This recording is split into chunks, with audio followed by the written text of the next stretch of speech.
Bom, pessoal, eu tive que cortar aqui porque a aula ficou muito grande, tá? Mas é um curso, então aproveite bastante. Vamos lá.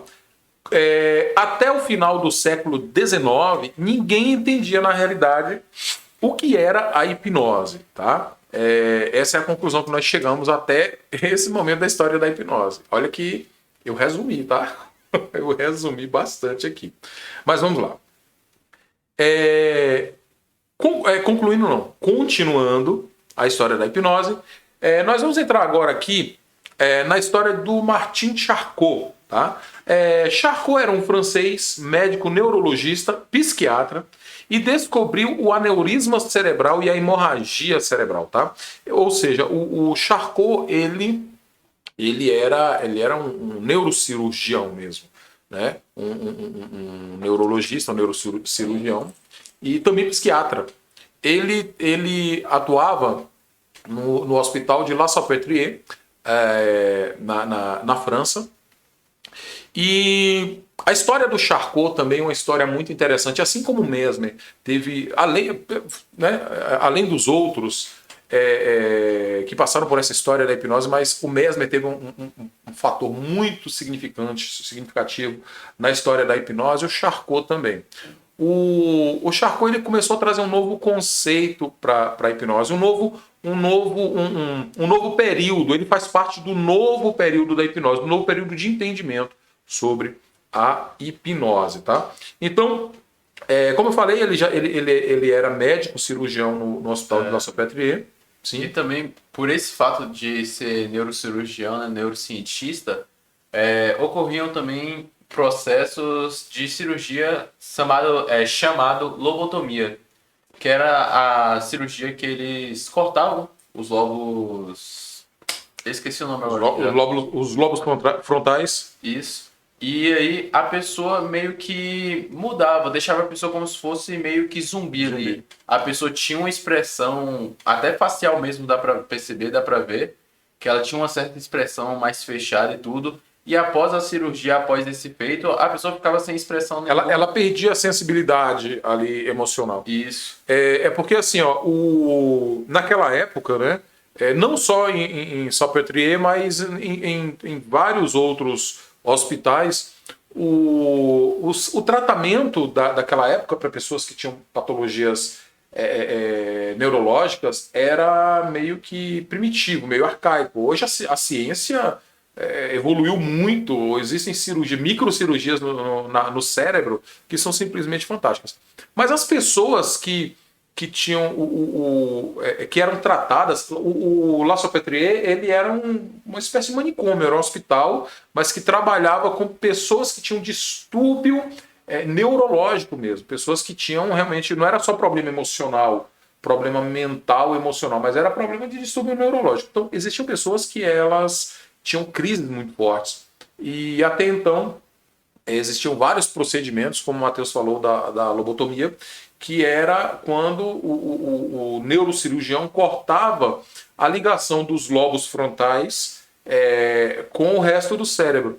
E aí a pessoa ela perdia a sensibilidade de emoções, porque os lobos frontais eles trazem uma espécie de sabe o simancol? A pessoa se manca, cara. Tal. Essa coisa da pessoa cair na real faz parte aqui do nosso sistema pré-frontal. Tá? Tanto dos lobos como do córtex pré-frontal. Tanto que pessoas, quando elas ingerem álcool, né, elas bebem, afeta logo o sistema pré-frontal, do córtex pré-frontal. E essa é a parte que... Já viu quando a pessoa bebe e o outro fala assim, rapaz, você está fazendo coisa que você não faria se você não tivesse bebido. É porque ela já perdeu a noção de tudo, da sensibilidade de tudo. Então, quando havia essa cirurgia e cortava ali os lobos pré-frontais, os lobos frontais, a pessoa perdia a sensibilidade da lógica, da razão, das emoções lógicas, racionais com o resto do cérebro. Então, como o Matheus falou, é interessante que as pessoas, se você for na internet pesquisar, você vai ver pessoas que fizeram lobotomia, que elas tinham aquela aparência, né, de pessoas mais sisudas e tal, e depois parecia comigo, né, sisudo assim. Aí depois da cirurgia elas ficavam, até a aparência, a sobrancelha arqueava tal, porque ela perdia o sentido que elas tinham referente às emoções. Então, essa é a lobotomia. Depois você pode pesquisar isso. Não vou ficar falando, eu não sou médico também para falar sobre lobotomia, mas depois você pode pesquisar sobre a lobotomia, que era uma forma de tratamento que existia. Lobotomia, tratamentos de choque, vários tipos de tratamento que eram feitos na época. Tratamentos de água gelada, jogavam as pessoas que tinham, né, seus problemas neurológicos dentro de água gelada, balde de água gelada mesmo. Passavam um tempo ali, depois tirava tratamentos de choque, literalmente. Mas justamente por isso que eu disse que o Charcot, ele fez a hipnose na vida do Charcot fez parte dessa nova geração, dessa evolução da hipnose, porque o Charcot ele começou a entender a hipnose de forma mais medicinal possível na época. E ele tratava as pessoas com catarses, com abreações. Ao invés de ser necessário fazer aquelas cirurgias, a lobotomia e outras cirurgias, o Charcot tratava as pessoas, ao invés de tratamento de choque, e sim levava as pessoas à indução hipnótica. E com isso a medicina teve um salto muito grande nesse tratamento. Principalmente a medicina da psicologia, que na verdade não é medicina, mas a psicologia e a medicina da psiquiatria tiveram um salto muito grande em relação aos seus tratamentos. Então, o Charcot, por ser um médico que ele dirigia esse hospital, ele começou a trabalhar muito com as induções hipnóticas e trazer uma nova forma de aplicação. Só que o interessante do Charcot é que ele entendia que a hipnose era uma patologia. Quer falar? Não. Entendia que a hipnose era uma patologia e que as pessoas que entravam em hipnose só eram as pessoas que tinham essa patologia, que tinha essa doença, que tinha esse distúrbio. Ou seja, só quem entrava para o Charcot, só quem entrava em estado de hipnose eram pessoas que tinham distúrbio realmente. As pessoas que não tinham distúrbio, para o Charcot, elas não entravam em estado de hipnose. Isso depois a gente veio, ele veio entender, né?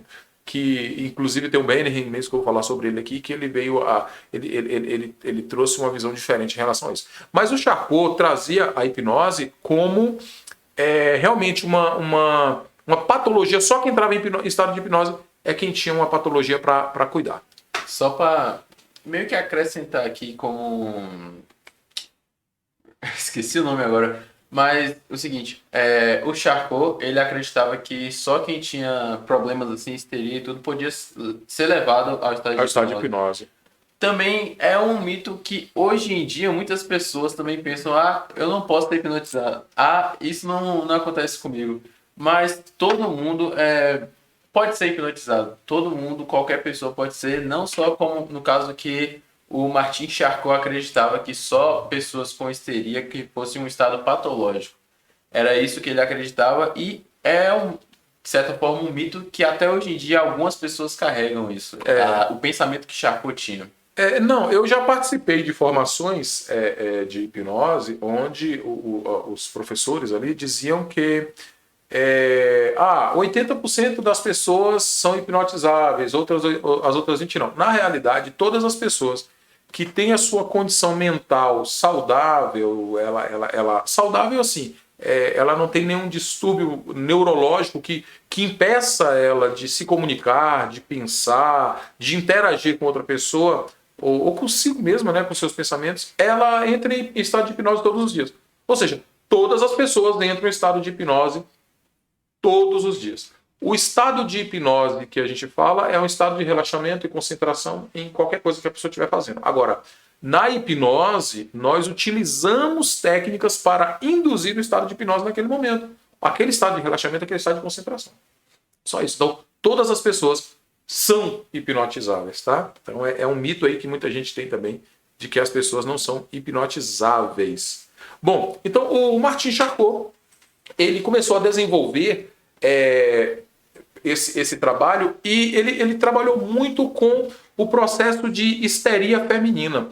A histeria feminina era uma doença, né, como a depressão é hoje nos nossos dias. A histeria feminina era uma doença muito comum, onde as mulheres, por serem reprimidas, eu acho até que eu falei no início dessa aula.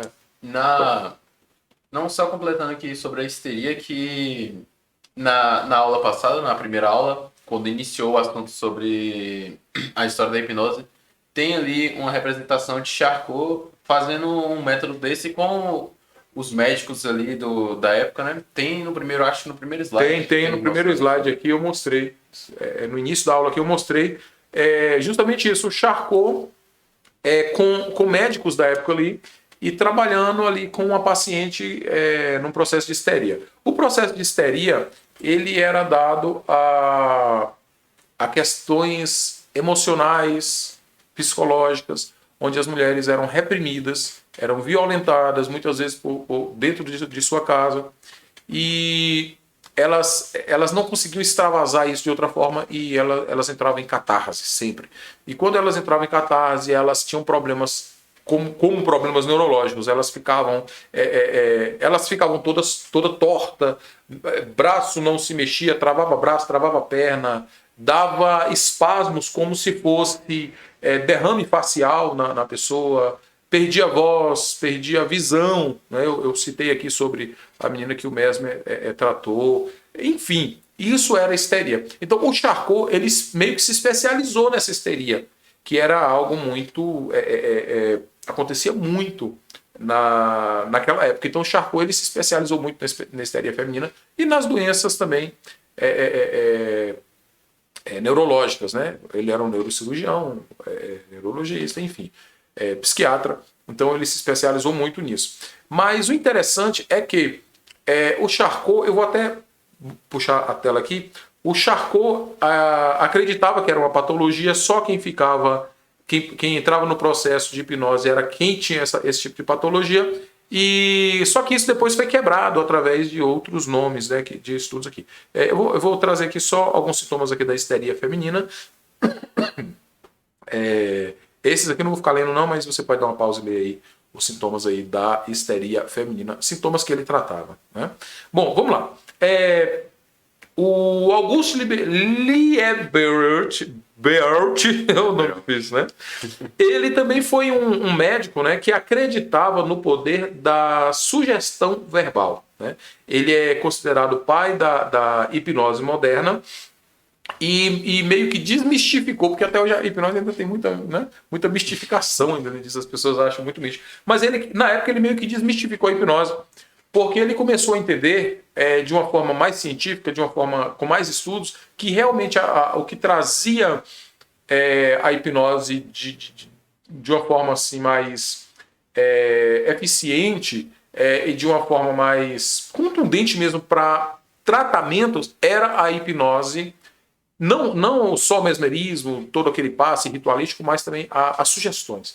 Ele começou a entender que as sugestões, que a comunicação, literalmente a comunicação verbal, trazia resultados fantásticos nos tratamentos de hipnose. Então, o Lieberot, nome difícil, Lieberot, ele era médico também, né? Então ele utilizava a metodologia e ajudava pessoas de forma mais comunicativa, mais verbal. Agora sim, eu vou trazer aqui um outro personagem, que é bem interessante também, que é o Bernheim. O Bernheim, ele e o Liberalt, eles fundaram uma escola, na realidade. Eles formavam pessoas nessa escola, nos aspectos também cognitivos, né? Psicólogos, psiquiatras. Essa escola era a escola de Nancy.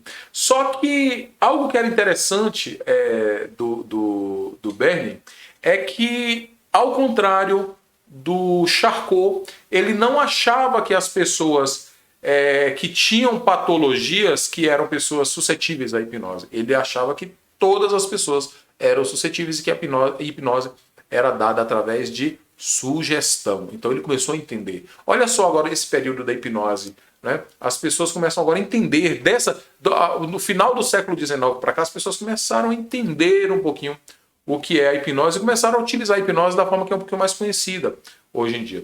Então ali eles começaram a ter um resultado em cerca de 80% das pessoas que eles hipnotizavam, essas pessoas eram hipnotizadas por eles. Por quê? Porque eles estavam trabalhando agora não só em todo aquele ritual, aquela questão ritualística, mas também na questão de sugestões, na questão de comunicação, literalmente comunicação verbal. Né?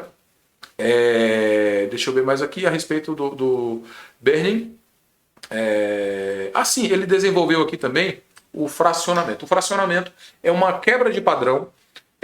Eu vou fazer aqui, demonstrar para vocês aqui aulas de fracionamento, ou seja, de induções de fracionamento, onde você leva a pessoa ao transe e tira essa pessoa do transe, e leva ela ao transe e tira o transe. E esse fracionamento faz com que a hipnose, cada vez que a pessoa entra em transe novamente, ela entra de uma forma mais profunda. Então ele descobriu o fracionamento e utilizava esse fracionamento para tratar pessoas, literalmente, e aprofundar esses transes. Esse fracionamento também, podemos lidar sobre aquilo de...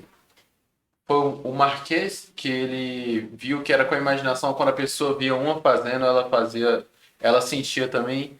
E esse fracionamento, quando a pessoa entra a primeira vez em transe e depois você tira ela do transe, digamos assim, a próxima vez que ela entrar no transe, com esse fracionamento, vai ser mais fácil e o transe vai ser mais induzido, porque ela já sabe mais ou menos o passo a passo.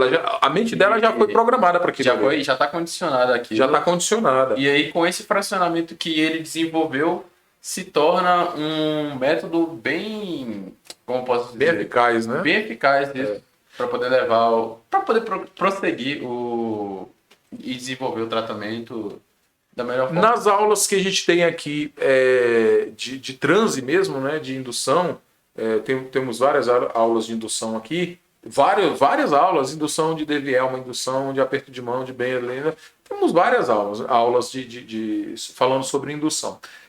Isso fica bem característico nas aulas de indução, porque você vai entender sobre a ancoragem. O que é a ancoragem? É quando você já viu no processo de hipnose a pessoa falar assim, durma, e outra entra em transe automaticamente. Aquilo ali é porque a mente dela já foi preparada para aquilo. E toda vez que a pessoa abre os olhos, a pessoa abre os olhos, agora durma, o cérebro dela está sendo programado, reprogramado, e aquilo ali gera um caminho neural, gera um comando que ela sabe o que é exatamente, que precisa ser feito. Então, esse fracionamento faz com que a pessoa, cada vez que ele entre em transe, ele entre de uma forma bem mais profunda. Então, assim, o Bernin, ele se tornou meio que... começou a rolar uma treta ali, né, entre o Bernin e o Charcot, porque o Charcot acreditava mais na questão da patologia e por isso as pessoas entravam em transe. Já o Bernin não, ele falou, não, a gente consegue colocar as pessoas em transe, 80% das pessoas que eu coloco aqui entram em transe. Hoje eu consigo colocar 100% das pessoas em transe, porque a gente consegue utilizar a hipnose de várias formas. Eu trabalho muito, né? Eu sou formado como analista comportamental, trabalho muito com análise comportamental.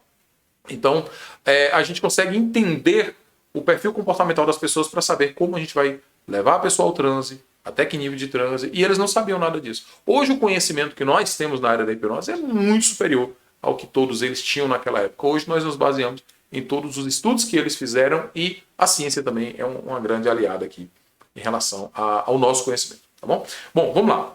Então, continuando a história, o Bernin ele teve aqui uma participação muito grande na hipnose como nós conhecemos hoje em dia. Eu vou falar um pouquinho aqui do Pierre Janet. O Pierre Janet, ele foi professor do Sigmund Freud, tá? E o Janet, ele criou, na realidade, o termo subconsciente. Até então não era utilizado o termo subconsciente, um termo que a gente usa muito. E algo que eu acho assim eu acho fascinante, simplesmente fascinante, do Pierre Janet, é que ele trouxe um conceito que nós utilizamos muito hoje, que é o conceito da IDR, que é um conceito de intensidade, duração e repetição de acontecimentos que levam a pessoa a um bloqueio, a um trauma. E a gente trabalha muito em cima desse conceito hoje, né? Desse conceito do Pierre Janet. Naquela época ele criou, as pessoas não conheciam ainda, e hoje a gente se beneficia bastante sobre esse conceito. Então eu trabalho muito com os meus tratamentos baseado muito no conceito do Janet, que é é que os traumas, na sua grande maioria, eles vão ter alguma intensidade, alguma duração e alguma repetição de fatos e acontecimentos. É por isso que a gente busca, num tratamento, entender, fazer um mapeamento emocional do paciente para entender quais foram as situações emocionais que ele viveu, quais foram as durações e quais foram as repetições desses acontecimentos. Então, o Janete aqui, ele tem uma participação muito grande na história da hipnose. Ele também psicólogo e criador, na realidade. O Sigmund Freud, ele é considerado, vou falar do Freud daqui a pouquinho também, o Freud, ele é considerado o pai da psicanálise. Mas tudo começou através do Janete, que era professor do Freud, foi um dos professores do Freud também. E toda essa ideia ela começou a ser desenvolvida através do Janete, e Freud deu continuidade e criou ali o seu conceito de psicanálise, tá? Bom, vamos lá. Então vamos falar um pouquinho aqui agora do Freud, né? Se você é psicólogo, né? Então você já está muito habituado a ouvir falar do Freud, a estudar sobre o Freud, né? Freud era, na realidade, a primeira formação do Freud era em medicina. Freud se formou como médico, tá? E como não podia deixar de ser, os médicos buscavam o conhecimento da hipnose. Então, o Freud começou a buscar os conhecimentos da hipnose, estudou com o Bernheim, estudou com o Charcot também, e criou os seus próprios conceitos dentro da hipnose. Era neurologista e criador da psicanálise livre, né, da psicanálise da livre associação. Quando eu não vou falar de psicanálise aqui, mas ele trouxe um conceito onde as pessoas conseguiam trazer dentro da sua própria história as respostas. Né? Dentro da sua própria história, dentro dos próprios eventos emocionais, as pessoas já tinham as respostas. Então ele começou a trabalhar mais ou menos nessas teses aí. O interessante é que Freud, os seus primeiros anos de vida como não psicanalista ainda, que ele não era psicanalista, ele estava ainda estudando isso, mas como um estudioso e trabalhando, buscando entender um pouquinho mais dessa questão cognitiva, ele começou a trabalhar com hipnose. Era a referência que ele tinha na época, era da hipnose. E começou a trabalhar literalmente com a hipnose. E ainda existe aquela questão de mas o Freud abandonou a hipnose e a hipnose não presta por causa disso, porque o Freud abandonou. Eu vou te explicar o que aconteceu na realidade nas palavras do Freud. Tá? Vamos lá. O Freud, ele começou a trabalhar com a hipnose, desenvolveu 10 anos da sua vida hipnose, mas ele tinha algumas dificuldades com a hipnose. E existiram aqui alguns pontos que fizeram com que o Freud abandonasse a hipnose. Razões para que ele abandonasse. Primeiro, ele achava a técnica da hipnose muito enfadonha, e realmente era enfadonha. Hoje, nós conseguimos colocar uma pessoa em transe aqui em 1 minuto. A gente leva uma pessoa ao transe em 1 minuto. Em questão de segundos, fração de segundos, a gente consegue levar uma pessoa ao transe. Mas naquela época, para se levar uma pessoa ao transe, demorava. Tinha que ter todo um processo ritualístico para que as pessoas entrassem em transe. Então, o Freud achava toda a técnica utilizada naquela época muito enfadonha. E ele não tinha paciência para continuar desenvolvendo a hipnose da forma que era desenvolvida naquela época. Outro ponto também é a questão da transferência aumentada na hipnose. A transferência, se você é psicólogo, você estuda psicologia, você já sabe o que eu estou falando, mas se você não é ainda, você vai entender. A transferência é um estímulo. Se você é psicólogo, talvez você explique muito melhor do que eu aqui agora, mas eu estou explicando nas minhas palavras. Tá? É um estímulo que a pessoa que está sendo, o paciente tem, em transferir uma responsabilidade para o seu terapeuta em relação a questões de sentimentos, em relação a questões, inclusive até de responsabilidades próprias. Tá? Onde, por exemplo, um paciente ele pode se apaixonar pelo seu terapeuta, sentindo que o seu terapeuta é a sua base de vida a partir dali. Ele pode transferir também a autoridade do pai, que ele sentia com o pai, para o terapeuta. Ele sente agora como se o terapeuta fosse o pai dele. E Vários outros tipos de transferências acontecem aqui, ou seja, a transferência de autoridade de responsabilidades que o paciente deveria ter ou que outras pessoas tinham na vida do paciente agora é transferida para o terapeuta, porque a linha é muito tênue. O terapeuta agora ele conhece os problemas do paciente, ele conhece as necessidades do paciente, ele conduz o paciente ali no tratamento, e isso faz com que o paciente se torne suscetível, vamos dizer assim, talvez essa palavra não se encaixasse bem, mas se torne suscetível a transferir para o terapeuta algumas necessidades que ele tem ali de forma emocional. Tá? Então ele se apega muito. E na hipnose o Freud via que isso era muito mais forte com a hipnose do que com tratamentos convencionais. Tá? Outro ponto também, o Freud queria explorar o seu novo método, o que ele estava criando. Na mente de Freud, ele já vinha criando um novo conceito de terapias. Tanto é que o Freud criou a psicanálise. Ele é considerado o pai da psicanálise. Então ele desenvolveu a psicanálise, que já vinha sendo estudada por alguns outros teóricos da época, e ele desenvolveu a psicanálise, e era isso que ele queria desenvolver, uma metodologia própria, um conceito próprio, onde ele pudesse ter a liberdade de desenvolver. Já estava vendo toda essa treta aí, né? Nessa época aí, o Bernin com o Charcot brigando pela hipnose, o Freud falou, deixa eu dar licença, deixa eu sair de fininho aqui e deixa eu desenvolver meu trabalho sozinho aqui, e criou a psicanálise. Então, um dos pontos é que o Freud queria desenvolver o seu próprio método, sua própria metodologia e comprovar que era eficaz também, tão quanto a hipnose da época. Né? Ele via também, o Freud via que a sugestão direta não trazia cura para o paciente. O sugestionamento, tudo que ele vinha desenvolvendo ali, não era tão direto a ponto de trazer cura. E ele falou assim, poxa, eu quero algo mais consistente, eu quero algo que eu possa desenvolver de uma forma mais clara. E a hipnose naquela época não era tão bem entendida como hoje. Hoje a gente consegue ir direto ao ponto de uma forma que eu desconheço qualquer outra metodologia que consiga ir tão profundamente e tão direcionada ao ponto da causa do problema, do sintoma que aquela pessoa está vivendo em relação aos seus transtornos. Mas naquela época não era assim. Então o Freud decidiu ali deixar, um dos motivos foi esse também. E outro motivo também é que ele não se achava um bom hipnotizador. Deixa eu voltar aqui. Ele não se achava um bom hipnotista, um bom hipnotizador. Na realidade, a hipnose... hoje é muito fácil uma pessoa aprender hipnose, mas naquela época não existia um conceito tão formado sobre a hipnose.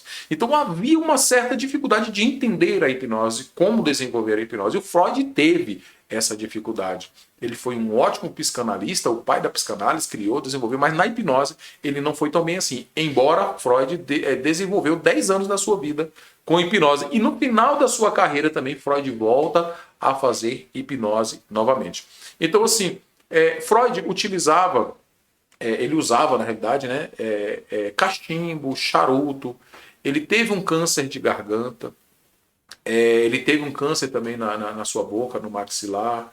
E ele tinha uma certa dificuldade de hipnotizar pessoas também por esses fatos. Ele não conseguia desenvolver tal. Eu imagino assim, tá? Meu ponto de vista, minha imaginação. Eu imagino Freud sem paciência para levar a pessoa até aquele estado de transe. E ainda mais ele queria desenvolver ali as suas técnicas, a sua metodologia, e ele não conseguia desenvolver a hipnose. Aí você pode falar para mim assim, que nada, Freud era bom em tudo que ele fazia, ele era bom em hipnose e tal também. Beleza, eu vou trazer aqui uma resposta do próprio Freud em um dos livros que ele escreveu. Tá? Nesse livro, eu tenho inclusive aí no final do texto, aí eu tenho a descrição aí do livro, e do capítulo e da página do livro, né? Ele diz assim, tornou-se-me logo enfadonho o hipnotismo, como recurso incerto e algo místico. E quando verifiquei que, apesar de todos os esforços, não conseguia hipnotizar, se não parte de meus doentes, decidi abandonar. Ou seja, como ele não conseguia utilizar a hipnose de forma eficaz, ele decidiu então abandonar a hipnose, ingressar na questão dos seus estudos da psicanálise e Foi muito bom isso, porque hoje nós temos muito contexto, muito conteúdo, muitas formações baseadas nos estudos em toda a metodologia de Freud. Então, foi muito bom. Para a história cognitiva da humanidade, isso foi muito bom também. Tá? Mas, trazendo a referência de o porquê Freud não continuou, essas são as referências e isso é histórico, está relatado aí nos anais históricos, tá bom? Bom, vamos lá então. Falando agora de Dave Elman, continuando aqui a nossa história da hipnose. Dave Elman, ele era um americano, né? E foi o criador da indução de Dave Elman, conhecida hoje como indução de Dave Elman, que é uma das induções mais utilizadas hoje na hipnose, é a indução de Dave Elman. Fatos interessantes sobre Dave Elman é que Dave Elman, diferentemente dos demais historiadores aí da hipnose, Dave Elman ele não era formado academicamente como esses outros nomes que nós citamos da hipnose. O Dave Elman ele era uma espécie de showman. O Dave Elman ele era radialista, ele tocava, ele tinha banda, o Dave Elman era mágico, ele se apresentava em shows, tanto em Las Vegas, como Califórnia, de uma forma geral, em vários lugares. E o Dave Elman, ele era boêmio, ele era um cara voltado para a vida noturna, de apresentações, de shows, embora muito bem relacionado na área da medicina também e em várias outras áreas da sociedade. Mas ele não era um acadêmico, como nós estamos acostumados a ver aí algumas pessoas acadêmicas, médicos, cientistas, enfim, que fizeram a hipnose e construíram o nome da hipnose. Mas algo aconteceu na vida do Dave Elman quando ele tinha aproximadamente 8 anos de idade. O pai dele teve um câncer. E para aliviar as dores sentidas pelo pai dele por conta do câncer, para dar uma melhor qualidade de vida para o pai dele ainda em relação à família nos seus últimos anos de vida, nos seus últimos dias de vida, um hipnólogo, amigo da família, resolveu trabalhar com hipnose com o pai do Dave Elman para aliviá-lo mais ali das questões de dores e tal, e proporcionar essa melhor qualidade de vida para a família, para o pai do Elman e para a família. E isso mexeu muito com o Elman. O Elman ficou fascinado pela hipnose quando criança. E ele decidiu estudar hipnose. Ele decidiu se dedicar à hipnose. E ele trouxe a hipnose para a vida dele na fase adulta. E ele se tornou um expert na hipnose. Ele entendeu a hipnose como poucas pessoas tinham entendido até aquele momento. E ele utilizava da hipnose nos seus shows, no meio das suas mágicas, enfim. Então o Dave Elman ele utilizou muito da hipnose no seu período, na sua data. Isso aí, ano de 1900, né? Então o Elman ele é quase um contemporâneo, né, da gente. É um dos mais próximos aí da nossa história da hipnose, da história mais moderna da hipnose. E fato interessante é que o Elman não era médico, mas ele chamou a atenção dos médicos, ele chamou a atenção da medicina mais uma vez. E vários médicos ali em Dakota, naquela região, que iam nos shows do Elman, eles começaram a ter um interesse e já tinham ouvido falar sobre a hipnose e queriam entender um pouquinho mais sobre hipnose. E pelo fato de Elman ser uma pessoa muito conhecida, radialista e tal, eles começaram a pedir o Elman para ensiná-los a fazer hipnose. Fato é que o Elman se tornou professor de hipnose desses médicos e formou mais de 2.000 médicos como hipnólogos. E aí sim os médicos utilizavam a hipnose nas suas intervenções na área da medicina. Só que nesse período aí da história, a hipnose ela não era tão mística quanto no seu início. Né? Então a hipnose ela foi meio que desmistificada um pouco mais pelo Elman. E ao mesmo tempo o Elman ele não usava de forma medicinal, né? Mas outras pessoas utilizavam. Ele criou induções próprias, inclusive, como eu falei, a indução de Dave Elman, que você vai assistir essa indução completa aqui em uma das minhas aulas, tem essa indução aqui. Você vai achar aí dentro do curso, tá? Fato curioso de Elma aqui. Sim, fato curiosidade.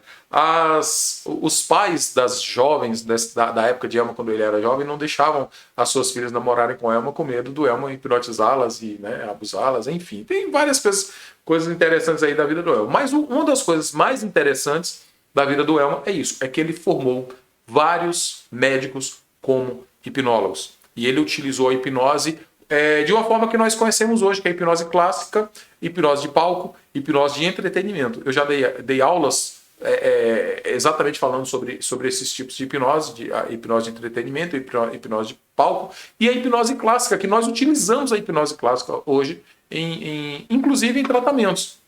Porque a hipnose clássica, ela traz induções clássicas de Elma, várias induções, e são induções rápidas, enquanto outros nomes da hipnose demoravam aí minutos, talvez até horas, para colocar uma pessoa em transe. O Elma colocava uma pessoa em transe em menos de um minuto, com sua famosa indução de Dave Elma. Então ele contribuiu muito aí para o desenvolvimento, o crescimento, a desmistificação da hipnose da forma que nós a conhecemos hoje. Outro nome muito importante, mas eu digo muito importante também, da hipnose de uma forma geral, é o Milton Erickson.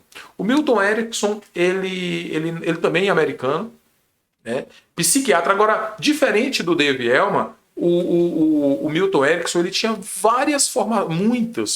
muitas formações acadêmicas, né? Ele era psicólogo, psiquiatra, criou a técnica da hipnose conversacional, que é uma técnica que eu utilizo essa técnica, quer dizer, praticamente todos os terapeutas de hipnose utilizam a técnica conversacional, né? É a base da nossa técnica conversacional. Eu utilizo a de Dave Elma para induzir as pessoas rápidas, depois eu entro na conversacional, na metodologia conversacional que o Milton Erickson deixou para a gente, que ele criou. Então ele é o pai da hipnose conversacional, da hipnose ericksoniana, você já deve ter ouvido falar sobre isso, né? Foi fundador e presidente da Sociedade Americana de Hipnose Clínica, membro da Associação Americana de Psiquiatria, Psicologia e Psicopatologias. O Milton Erickson, ele foi um precursor muito forte da hipnose que nós conhecemos hoje, da forma que a hipnose é utilizada hoje. Só que algo muito interessante acontecia, é que o Dave Elma e o Milton Erickson, eles eram contemporâneos. E o Dave Elma, o Milton Erickson, ele é meio que como se fosse assim, poxa, eu sou acadêmico e eu tenho respaldo para trabalhar com hipnose, mas o Dave Elma, ele não é acadêmico, como é que ele está formando médicos, como é que ele está...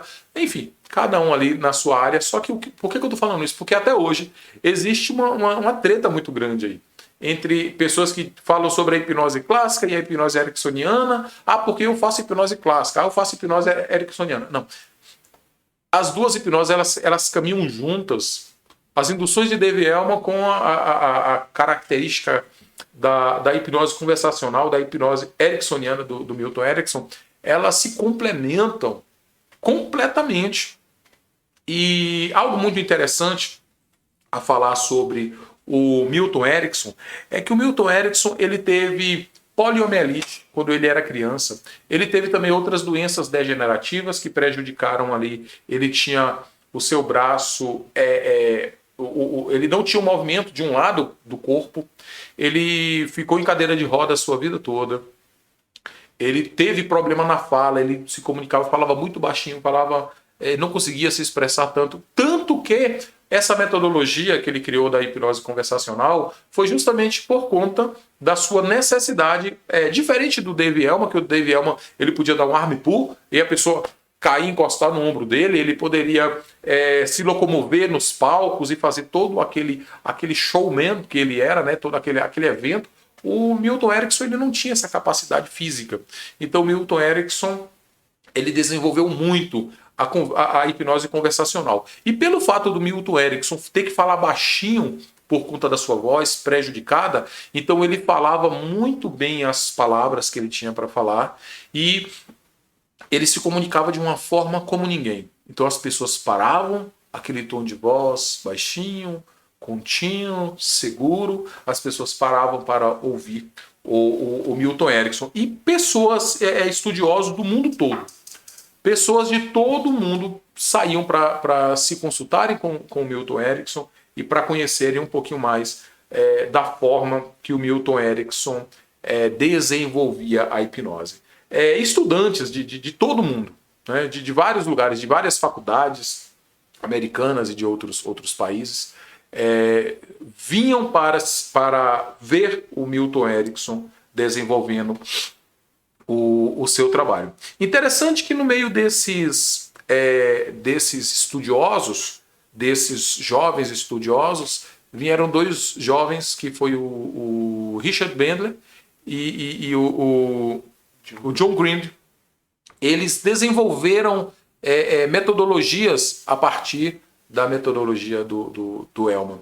E o interessante é que eles queriam modelar a forma que o Erickson atendia seus pacientes. E eles chegaram para o Erickson e falaram: olha, nós podemos aqui... Não, primeiro eles perguntaram, né? Começaram a estudar o Erickson, Milton Erickson, e eles... Milton Erickson, nós queremos entender como você atende, nós queremos entender como funciona a sua terapia, nós queremos entender como isso tudo funciona. E o Milton, passa pra gente aqui, qual o passo a passo? E o Milton Erickson fala assim: não tem um passo a passo, simplesmente eu começo a conversar com os meus pacientes. E eles têm esse resultado. O interessante também do Milton Erickson, diferente do Dave Elman e vários outros, ele não trabalhava com sugestões diretas.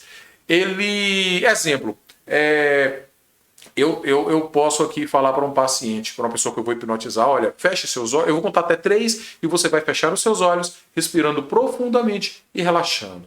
Né? Aí eu estou dando as sugestões diretas. O Milton Erickson, ele poderia falar mais ou menos assim: quem sabe você já comece a sentir os seus olhos cansados, e em algum momento você sinta a necessidade de fechar os seus olhos. Você também pode respirar profundamente, se quiser relaxar. Então ele dava sugestões indiretas, e isso ia com uma suavidade a mente das pessoas que estavam ouvindo ali. Então o Richard Bandler e o John Grinder, eles queriam entender como era esse processo. E aí eles foram estudar com o Erickson. Muitas pessoas foram estudar com o Erickson, mas eu estou falando do Grinder e do Bandler porque eles queriam fazer essa modelagem do Erickson e não conseguiram, porque o Erickson falava: eu não tenho uma regra, eu não tenho um protocolo a utilizar, eu simplesmente converso com as pessoas. E aí o Grinder e o Bandler falaram assim: olha, nós podemos então ao menos ver você atendendo algumas pessoas? Ele pode sim. E eles se sentavam ali e começaram a escrever e modelar tudo aquilo que o Erickson fazia. E eles observavam que o Erickson ele não tratava com um protocolo as pessoas que chegavam para ser tratadas. Às vezes chegavam a pessoas com o mesmo tipo de problema. Alguém que sofreu um abuso, por exemplo. O Milton Erickson tratava um paciente que sofreu abuso ali, ele conduzia o tratamento de uma forma. Outro paciente vinha para ser tratado pelo mesmo tipo de problema, e aí ele conduzia de uma outra forma o tratamento e a comunicação, né? E o Bandler e o Grinder, eles ficavam ali perplexos: mas como? Ele não tem um padrão realmente, ele não mantém um padrão, um protocolo para isso, ele simplesmente faz. E nessa busca em modelar uma forma de atendimento, o Grinder e o Bandler foram alguns dos precursores, dos criadores da programação neurolinguística da PNL. Isso apenas como curiosidade aqui, para que a gente possa entender a importância do trabalho do Milton Erickson, não só na hipnose, mas também em vários outros fatores de estudos cognitivos. Tá? Então, existe um livro, Hipnose Conversacional, de Luiz... esqueci o nome do autor agora. Sumiu aqui, mas busca aí o livro Hipnose Conversacional, você vai entender. Conta a vida de Milton Erickson ali de uma forma fantástica. Depois eu vou colocar aqui, aí embaixo aí, na descrição aí, eu vou colocar a referência desse livro para você pesquisar e estudar, tá bom? Bom, voltando aqui para a história da hipnose com Milton Erickson, ele teve um fator muito importante, ele foi um personagem muito importante para a hipnose da forma que nós a conhecemos hoje. Tá? Essa hipnose conversacional utilizada muito em questões terapêuticas. Bom, que conclusão nós temos deste período da história? Tá? Qual a conclusão que você tira agora desse período agora da história? Vamos lá. Os principais pilares da psicologia, psicanálise e psiquiatria surgiram pelo estudo da hipnose, ou seja, muito do que nós temos hoje de estudos de áreas cognitivas surgiram através da busca pelo entendimento da hipnose. E até então as pessoas, os estudiosos, os teóricos, os médicos, eles não entendiam muito bem o que era hipnose. Hoje nós temos um conhecimento muito maior de hipnose, do que é a hipnose, do que eles tinham na época deles, né? Que era muita teoria. Hoje nós temos o auxílio da ciência, nós temos o auxílio, enfim, de vários outros fatores, de técnicas, de práticas, de muitos estudos, de faculdade, tudo referente à hipnose. Bom, deixa eu ver se eu tenho mais algum slide aqui para vocês. Tem aqui o Gerald Kine. Eu vou finalizar com o Gerald Kine aqui. Bom, Gerald Kine, ele foi aluno do Dave Elman. O Gerald Kine foi aluno do Dave Elman e o Gerald Kine foi contemporâneo. O Gerald Kine, ele foi meu contemporâneo. Ele faleceu em 2017. E eu lembro que quando o Gerald Kine faleceu, eu estava dentro de uma sala de aulas num curso de hipnose. E eu recebi a notícia que o Gerald Kine tinha falecido. Né? E foi muito triste para a gente, mas era um dos grandes nomes mundiais da hipnose. Hoje temos vários outros nomes mundiais aí, mas estou citando ele, que ele é um nome que marcou também. E eu me lembro do dia do falecimento dele, eu estava dentro de uma sala de aula de um curso de hipnose, e eu recebi a notícia que ele faleceu. O Gerald Kine é contemporâneo, foi meu contemporâneo, e contemporâneo de vocês também, muito provavelmente, né? Não tem ninguém que nasceu depois de 2017 aqui, né? Assistindo essa aula, acredito que não. Então ele é nosso contemporâneo e foi um desses nomes precursores da hipnose. Tá? Bom, a próxima aula aqui, muito provavelmente seja uma aula falando sobre a teoria da mente por Gerald Kine. Tá? É uma teoria fantástica que traz um conhecimento da mente de uma forma simplesmente fantástica. Mas isso aí vai ser tema para uma próxima aula. Tá? Essas duas aulas de história da hipnose tem quase 2 horas de duração. Eu passei muito aqui, mas não me importo não, porque eu estou trazendo conhecimento para você. Eu tenho certeza que através do conhecimento da história da hipnose, você começa a criar um novo conceito da hipnose. Hoje a hipnose é científica, a hipnose é aceita em conselhos federais eu vou falar um pouquinho sobre a legislação da hipnose em outra aula, tá? Mas vou falar sobre a legislação da hipnose. A hipnose ela é aceita hoje pelo Sistema Único de Saúde no Brasil. A hipnose a ciência aceita a hipnose, utiliza a hipnose. Então vocês vão ver agora nas próximas aulas aí a hipnose, a história da hipnose na atualidade, como a hipnose tem sido desenvolvida na atualidade. Eu vou puxar aqui para o Matheus aqui, dar um alô aí para vocês também, para a gente finalizar. Opa, pessoal.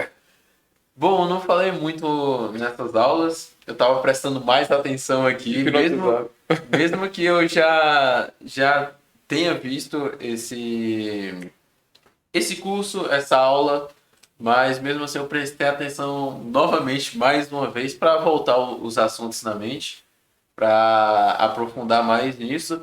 E também, logo no início da aula, eu entrei meio que em transe, assim, e aí eu fiquei o resto da aula só adquirindo mais conhecimento, mesmo que eu já tinha visto, mas revendo e vendo novamente esse assunto. E é isso. Como vocês viram aí, tem foto do Matheus aqui nessa aula aqui, né?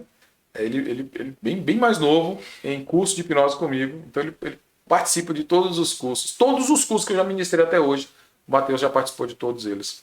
Então, só é novo, mas tem muita bagagem aí na área do desenvolvimento pessoal. Não só da hipnose, mas todos os cursos que eu ministro. Ele já participou de todas as minhas palestras, ele conhece.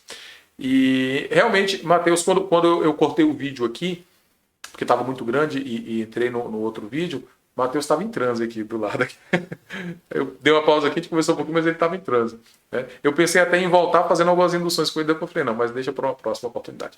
Bom, pessoal, até mais, até a próxima aula. Não perca a próxima aula, que a próxima aula está simplesmente fantástica. Tá certo? É isso. É isso. Só. Valeu, pessoal. Até mais. Tchau, tchau.